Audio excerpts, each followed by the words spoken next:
from the studios of Farm Journal Broadcast. Coming up on Agday. I'm Michelle Rook. The Trump administration has turned up the heat on regulatory reform, and it'll start right here at USDA. In agribusiness, prepping for the trading week ahead.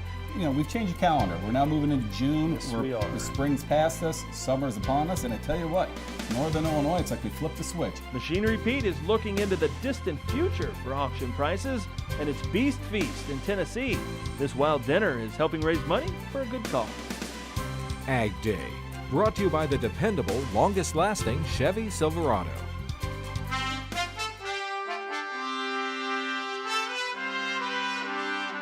Good morning, I'm Clinton Griffiths. For the last several years, farmers have cited the increasing number of regulations as one of the biggest challenges facing their businesses.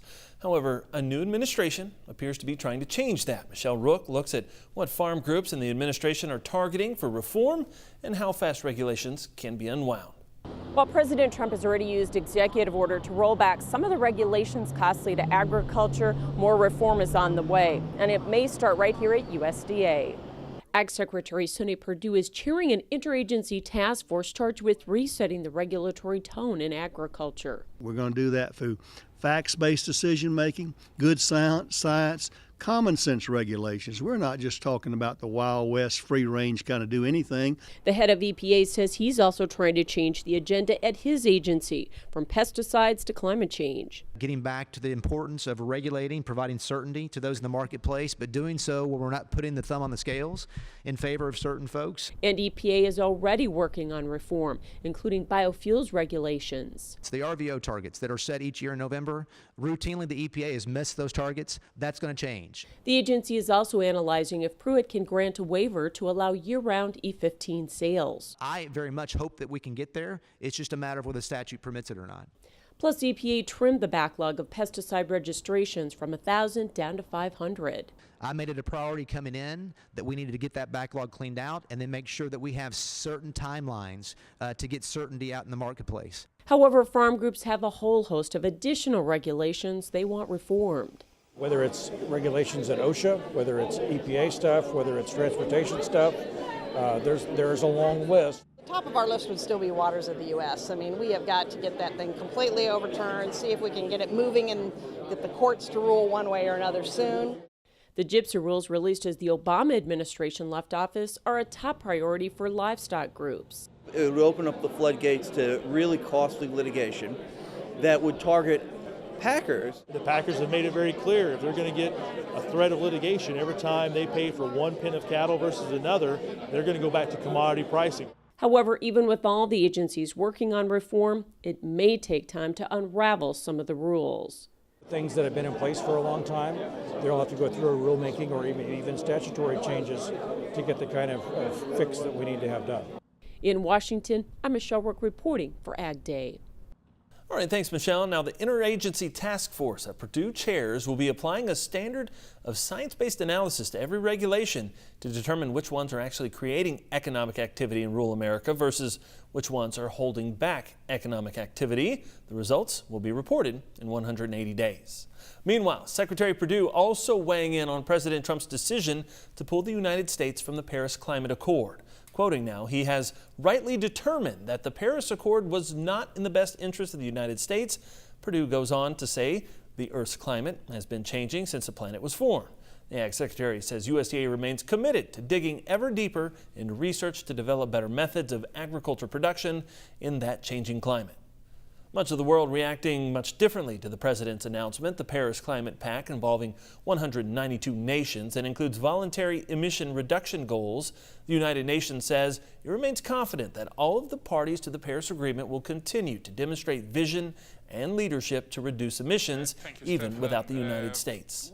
The decision by the United States to withdraw from the Paris Agreement on climate change is a major disappointment for global efforts to reduce greenhouse gas emissions and promote international security. But many in coal country are applauding the move. Coal industry workers, including those who've been laid off, say the president's decision could give a boost to that struggling industry.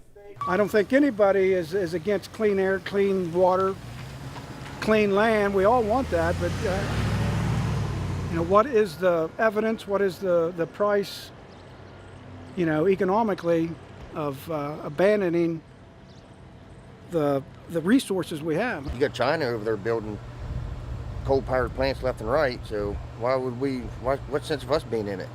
Others say that America cannot subsidize or help the rest of the world and has to focus on its own citizens first. Now to the courts. The U.S. Supreme Court denying a petition by Missouri to hear a case against California and 6 other states. Led by Missouri, the state sought to overturn a 2008 California law setting requirements for housing egg-laying hens. Compliance costs were estimated to cost between $25 and $30 per hen at that time. The ruling reaffirms the 2016 Circuit Court of Appeals decision against the case. The parent company of JBS will pay $3.2 billion in a settlement with Brazil over bribery and corruption charges. Meat industry publication Meeting Place reporting the fine will be paid over 25 years and is the largest ever in a leniency agreement worldwide. The leniency agreement addresses the involvement of the company in a bribery and corruption scheme with Brazilian politicians revealed by company executives in a plea bargain deal back in April.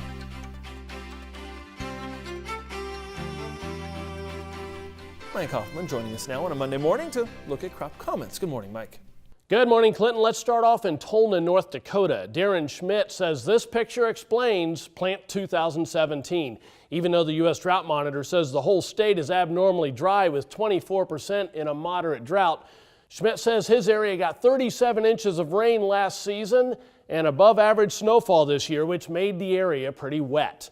A viewer in Richland County, Louisiana, writing on AgWeb, says soybeans and cotton are in the ground for the operation. Last year, 4,700 acres on his farm was buried under 1 to 12 feet of water. He hopes this year is better. And taking a look at the jet stream, you can still see the strange weather pattern with a cutoff in the northeast. Do we get out of it this week? I'll have a look at that along with my forecast, but first here are some hometown temps. With market prices constantly changing, it's important to know where current prices stand. Get market prices delivered right to your mobile phone. Just text MARKETS8 to 31313 to get started.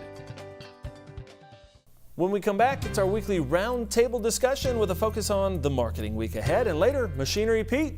Stick around, folks. Coming up, we're going to talk harvesters, very new ones and very old ones. I'm Charles Denny. Got a taste for raccoon or squirrel? How about venison heart? It's part of Beast Feast on the University of Tennessee Ag Campus. That story coming up on Agday. Agday is powered by Ram Trucks, America's longest lasting pickups.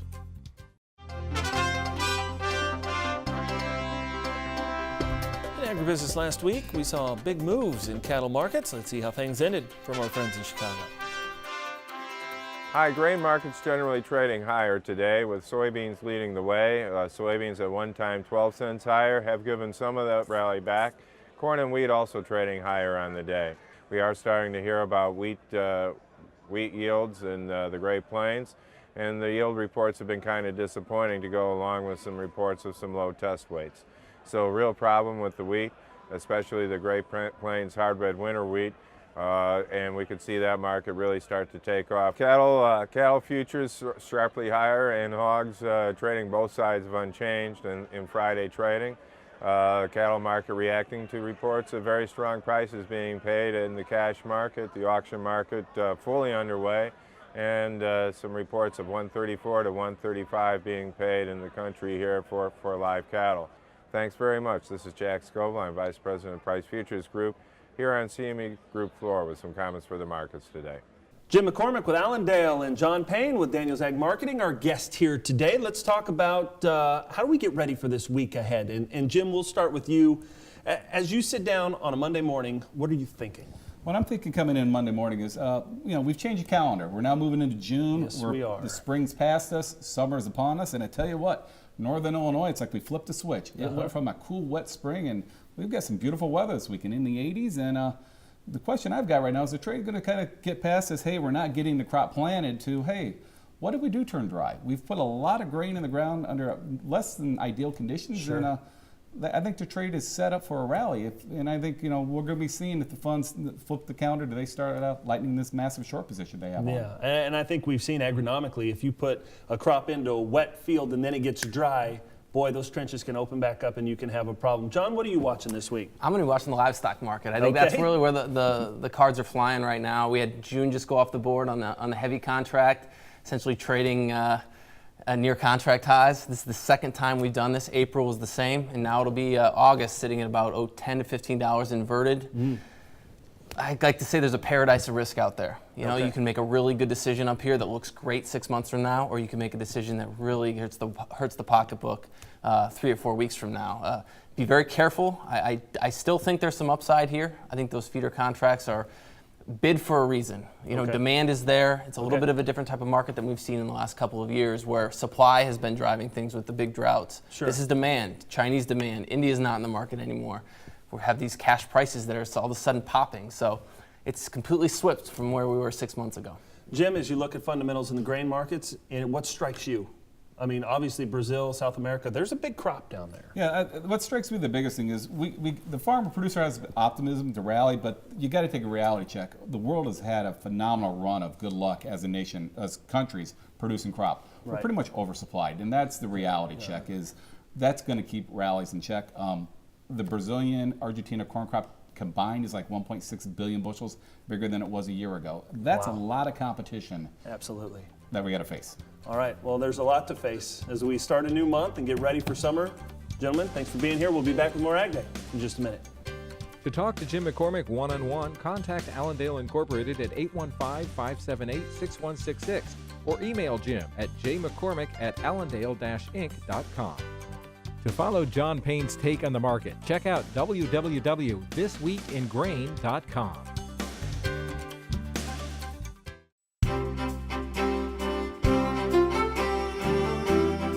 Welcome back to Agday. Meteorologist Mike Hoffman. Mike, as we start another week, we're trying to see if there's any change to the pattern here. And I think there is. I think at least for this week, we are going to see drier conditions across most of the country. Whether that trend continues or not, that's the big question. As you can see, still have that cutoff as we head through the early parts of this week in the northeast, keeping it on the cool side, and that kind of extends down into the southern plains and the southeast as well, keeping temperatures a little bit lower than normal. Now, here's where things have changed over the past couple of days. Earlier last week, we saw this cutoff right there diving into the Great Lakes by later this week. That's no longer showing up on the computer models. So as we head through the middle of the week, that's showing it way up in Canada. Still to cut off a little bit along the East Coast. And then by the end of the week, it's more of a ridge building across a good chunk of the country with just some weakness along the East Coast and a big cutoff trying to come into the West Coast. And that's the way it looks as we head through the weekend and into next week with a huge ridge coming into much of the middle of the country. That will begin to dry things out. So temperatures this week, I'm going below normal from eastern Texas all the way through most of the southeast and up and down the eastern seaboard. Now, a lot of this is going to be earlier in the week, and it will gradually become closer to normal later in the week. Above normal, though, from Minnesota back through Montana, eastern Washington, all the way southward into the Four Corner region and northwestern portions of Mexico. Precipitation this week, I'm going below normal for a huge chunk of the country, including the entire Corn Belt, all the way down through the southern plains, especially north and west Texas, into much of the Intermountain region, above normal for the northeast, southeast, and the Gulf Coast regions. Let's go through the 90-day outlook month by month. There's my forecast for June temperatures. I'm still going to keep a pocket of below normal through the middle Mississippi Valley, Ohio and Tennessee valleys back into the central plains, above normal out west. We'll shrink that below normal area down to just a small area there, kind of where the Ohio Valley and the Mississippi Valley converge for July. Above normal then developing in the northeast, South Florida, and western third, if not half of the country. As we head into August then, I'm taking that below normal area out, going near normal for most of the Corn Belt, above normal then for the central and southern portions of the Rockies, the southeast, eastern seaboard, and eastern Canada. Precipitation, and this is always tough, over a 90-day period. You can get some heavy thunderstorms that just kind of blow the normals out of the water, but you'll notice I'm going above normal for a good chunk of the middle of the country, right down through the Mississippi Valley, near normal in the east and near normal for most of the mountains and the west coast. That's a look across the country. Now let's take a look at some local forecasts. First of all, for Butte, Montana, a mix of sunshine and clouds, high temperature of 69 degrees. Greenville, Mississippi, I should say, humid with a thunderstorm in some areas, high of 87. And Annapolis, Maryland, a shower or thunderstorm around afternoon, high of 81. New equipment's hitting the market, but what will its used value be when your children or grandchildren are looking to buy one at auction? Machinery Pete has some thoughts, and he's next. And later, some interesting critters are being served up in Tennessee for a good cause, of course. That story on In the Country.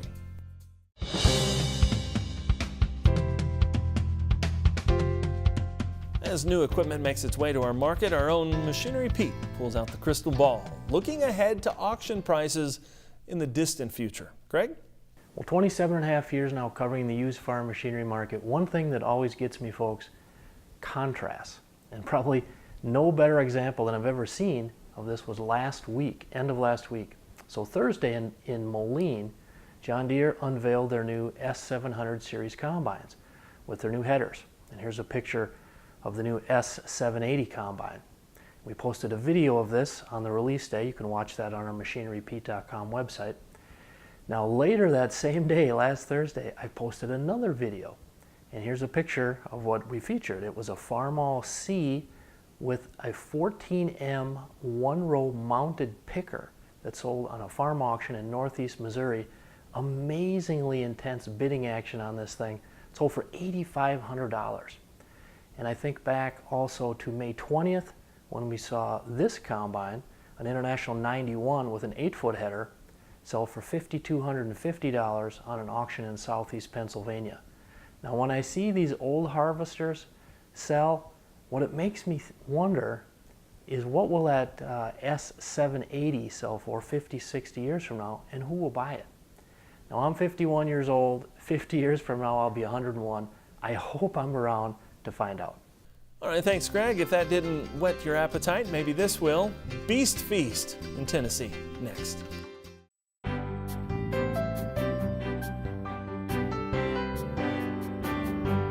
In the Country, sponsored by Kubota's full line of field-proven hay tools. Explore the full lineup at Kubota.com or visit your local Kubota dealer today. If you're hungry and have a sense of adventure, wild game might be a tasty treat for supper. Some students at University of Tennessee's Institute of Agriculture hold a wild game dinner every year to raise money for their organization. UT's Charles Denny takes us to Beast Feast, where the main entrees are a bit out of the ordinary. They're firing up the grills on the UT Ag campus, but not a hot dog in sight. You'll find burgers, but venison, not beef. Suffice it to say, this cookout was no vegetarian delight. What do you got there? They're goose poppers. It's goose wrapped in bacon.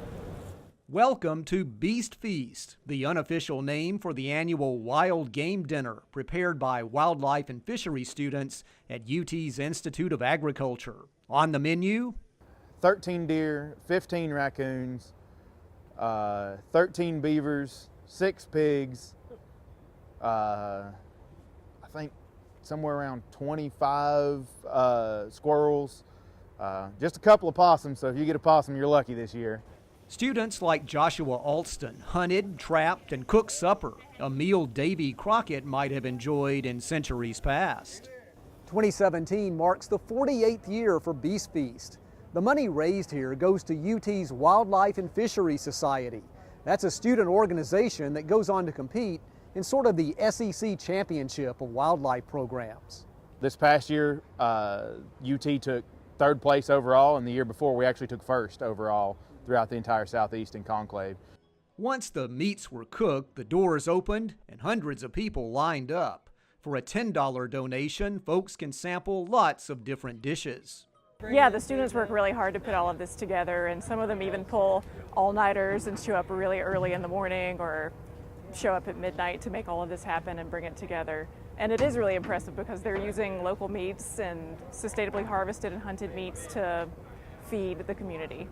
After about an hour, pretty much every bite of wild game had been consumed by hungry humans. Students say they're already planning and hunting for next year's dinner.